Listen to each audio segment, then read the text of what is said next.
Di bahasan kali ini, kita mau coba melihat sesuatu yang mungkin nggak kepikiran sama sekali. Kita akan coba menarik benang merah antara dua perjuangan yang kelihatannya beda banget. Satu, soal perebutan tanah yang terjadi di lapangan, di Indonesia. Satunya lagi, ini soal perebutan tanah tapi dalam kacamata nubuat akhir zaman. Jauh banget kan kelihatannya? Tapi coba kita lihat, jangan-jangan ada sesuatu yang menghubungkan keduanya. Oke, kita mulai dari cerita yang paling membumi ya, kisah manusianya. Ada sebuah konflik yang nyata banget yang dialami oleh banyak masyarakat adat di Indonesia. Buat mereka, tanah itu ya milik mereka, turun-temurun. Buktinya, ya pohon-pohon yang mereka tanam, kuburan leluhur, itu bukti hidup. Tapi, tahu-tahu datang selembar kertas, sebuah izin dari pemerintah. Dan tiba-tiba, semua bukti hidup itu seakan nggak ada artinya lagi. Nah, inilah inti dari pergulatan mereka. Dan kalau kita ngomongin skalanya, ini wow, bener-bener bikin geleng-geleng kepala. Coba deh bayangin, rata-rata petani kita itu cuma punya tanah setengah hektar. Itu kira-kira cuma setengah lapangan bola. Bandingkan dengan satu perusahaan aja yang bisa menguasai 3 juta hektar.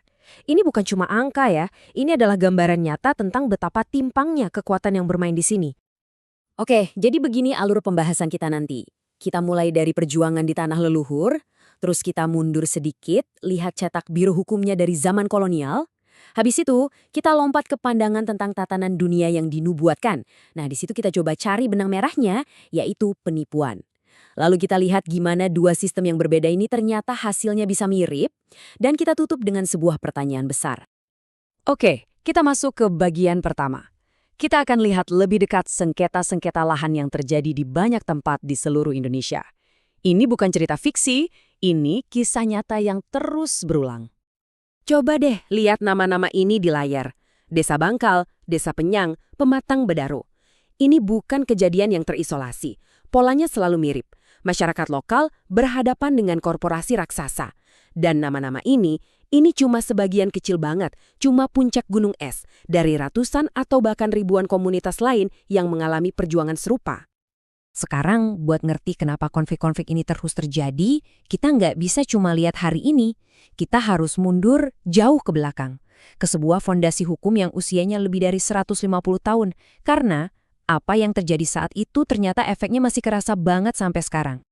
Jadi gini ceritanya, kalau kita runut sejarah hukumnya. Di tahun 1870 zaman Belanda, muncullah sebuah konsep yang bilang semua tanah itu pada dasarnya milik negara. Lalu tahun 1960 di era Soekarno, konsep kolonial ini dihapus. Tujuannya baik untuk keadilan, tapi setelah 1967 di era Soeharto, semangat undang-undang tadi seolah dilupakan. Aturan-aturan baru muncul yang intinya ya balik lagi ke logika kolonial, tanah dianggap milik negara yang bisa diberikan ke perusahaan. Jadi kayak maju, terus mundur lagi. Nah, ini dia biang keroknya. Bisa dibilang gitu, konsep hukum yang namanya domain verklaring. Gampangnya begini, kalau kamu nggak punya surat tanah resmi, berarti tanah itu bukan punya kamu, itu punya negara. Titik. Prinsip inilah yang secara efektif menghapus semua bukti kepemilikan adat yang nggak tertulis. Mau ada kuburan nenek moyang di situ, pohon durian warisan kakek, itu semua jadi nggak dianggap. Ini jadi senjata legal yang ampuh banget untuk mengambil alih tanah. Oke, sekarang tahan napas, kita bakal lompat jauh banget. Bener-bener ganti perspektif. Kita tinggalin dulu konflik sawit di Kalimantan, kita mau lihat perjuangan atas tanah dari sudut pandang yang sama sekali lain. Kacamata eskatologi Islam, atau ilmu tentang akhir zaman. Skalanya sekarang bukan lagi desa, tapi dunia. Kunci buat memahami pandangan dunia yang ini itu cuma satu, penipuan. Sebuah penipuan dalam skala kosmik. Idenya adalah, apa yang kita lihat di permukaan, apa yang diberitakan di media, itu semua bisa jadi kebalikannya dari kenyataan yang sesungguhnya. Prinsip ini penting banget buat kita pegang untuk memahami alur berikutnya. Jadi, menurut analisis Syekh Imron Hossein, ada semacam grand design gitu, sebuah misi besar yang dijalankan oleh figur penipu ini, Dajjal, untuk meniru kedatangan sang juru selamat yang asli. Misinya punya 4 langkah yang sangat sistematis. Dari membebaskan tanah suci, mengumpulkan kembali orang-orang Yahudi di sana, mendirikan negara, sampai puncaknya menjadikan negara itu penguasa dunia. Semuanya adalah bagian dari satu rencana besar. Nah, di titik inilah, dua cerita yang tadinya kayak langit dan bumi itu mulai ketemu. Konflik tanah di desa dan nubuat tatanan dunia ternyata punya satu tema yang sama-sama kuat. Coba deh kita bandingin langsung side by side. Di kiri, kita punya penipuan hukum. Tanah yang jelas-jelas ada pemilik adatnya, secara hukum dianggap tanah negara. Realitasnya diputarbalikan oleh aturan. Di kanan, kita punya penipuan yang dinubuatkan. Penampilan dan kenyataan sengaja dibuat berlawanan. Lihat polanya? Keduanya sama-sama berakar pada satu tindakan fundamental. Sebuah entitas yang berkuasa mendefinisikan ulang realitas demi kepentingannya sendiri. Oke, jadi kita udah lihat ya, ada penipuan di dasarnya. Sekarang kita mau lihat gimana penipuan ini kemudian ngebangun sebuah sistem. Sistem yang terus-menerus menghasilkan korban yang sama, orang-orang yang kehilangan haknya, baik itu di level desa maupun di level dunia. Dalam kerangka berpikir Syekh Hussein ini, sejarah modern itu bukan kejadian acak, ada polanya. Ada semacam estafet kekuasaan dunia, dimulai dari era Inggris yang dominan atau Pax Britannica. Tongkat estafetnya kemudian pindah ke Amerika, Pax Americana. Dan diprediksi, tongkat itu akan pindah lagi untuk terakhir kalinya. Ini dilihat bukan sebagai kebetulan sejarah, tapi sebagai sebuah transfer kekuasaan yang terencana. Dan kita langsung balik lagi ke Indonesia. Nah, kalau tadi kita bicara negara adidaya di panggung dunia, di panggung lokal Indonesia, menurut sumber, inilah para pemain besarnya. Korporasi-korporasi ini adalah pihak yang diuntungkan dari sistem hukum pertanahan yang ada. Posisinya mirip. Aktor-aktor super kuat yang beroperasi dalam sebuah sistem yang seolah-olah dirancang untuk menguntungkan mereka. Ada satu istilah yang ngena banget dari film dokumenter Tanah Moyangku. Namanya kehampaan hak. Maksudnya apa?